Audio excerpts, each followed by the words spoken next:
ज्ञानदेव तुकाराम पंढरीनाथ महाराज की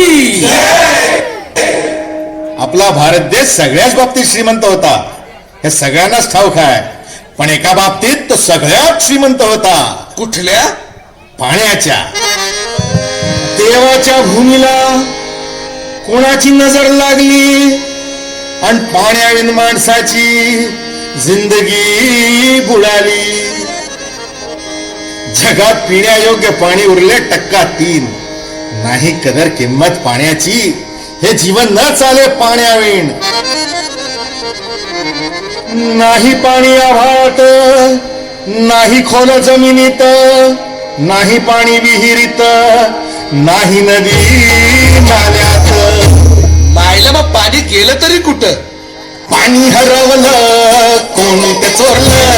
पाणी हरवलं कोणी ते चोरलं. पाणी हरवलं कोणी ते चोरलं. पाणी हरवलं कोणी ते चोरलं. अहो पण महाराज, पाणी कुठं हरवलं, कसं हरवलं आणि कोणी हरवलं? या माणसाने तोडली जंगल झाडे, बांधले मोठमोठाले वाडे, पाडले निसर्गाचे तुकडे, धरणी माय टाहो पुढे. वरुण राजाची माया सरली, आकाश कोपलं. वरुण राजाची माया सरली, आकाश कोपलं.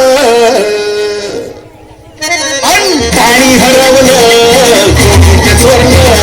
पाणी हरवलं कोणी ते चोरलं. शिंग्यावाणी बळीराजाचं शेत पेटलं. शिंग्यावाणी बळीराजाचं शेत पेटलं. पाणी हरवलं कोणी ते चोरलं. पाणी हरवलं कोणी ते चोरलं.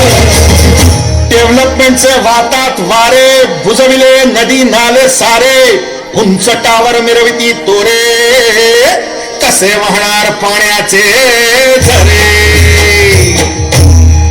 अहो पण महाराज, डेव्हलपमेंट गरजेची आहे. मी कुठे नाही म्हणतोय, पण या उन्नतीच्या नावाखाली तेलाचे घोटाळा, करोडोंची ही शाळा, नाही पाण्याचा खावं, नाही कसला ठिकाणा, नाही डोळ्याला डोळा, आसवंता कारोळा. अरे पाऊस कुठे उन्हाच्या गाळा. ही सारी कहाणी कधीची पुराणी, राजकारण घासा दे धर्म, ही कसली प्रगती का सांगेल कोण. ही तांबडी माती का झाली बिराणी. ही तांबडी माती का झाली बिराणी. ही तांबडी माती का झाली बिराणी. पावसाचा नाही पत्ता, दुःखाचं ढग दाटलं. पावसाचं नाही पत्ता, दुःखाचं ढग दाटलं. पाणी हरवलं कोणी ते चोरलं. पाणी हरवलं कोणी ते चोरलं. शिंगेवाडी बळीराजाचं शेत पेटलं. शिंगेवाडी बळीराजाचं शेत पेटलं. पाणी हरवलं कोणी ते चोरलं. पाणी हरवलं कोणी ते चोरलं. नाही पाणी आणणारा, नाही पाणी जगणारा, नाही पाणी पोरांना, नाही पाणी ढोरांना. अहो महाराज, पण आता करायचं तरी काय? नका करू पाण्याची वेस्टिंग, करा रेन वॉटर हार्वेस्टिंग. नका करू पाण्याची वेस्टिंग, करा रेन वॉटर हार्वेस्टिंग. नका करू पाण्याची वेस्टिंग, करा रेन वॉटर हार्वेस्टिंग. नका करू पाण्याची वेस्टिंग, करा रेन वॉटर हार्वेस्टिंग. म्हणजे काय हो? पावसाच्या पाण्याची करा साठवण, नदी जोड प्रकल्पाची करा पाठराखण. बंद करा पाण्याचे राजकारण, अंध्या पिका संरक्षण. मग बोला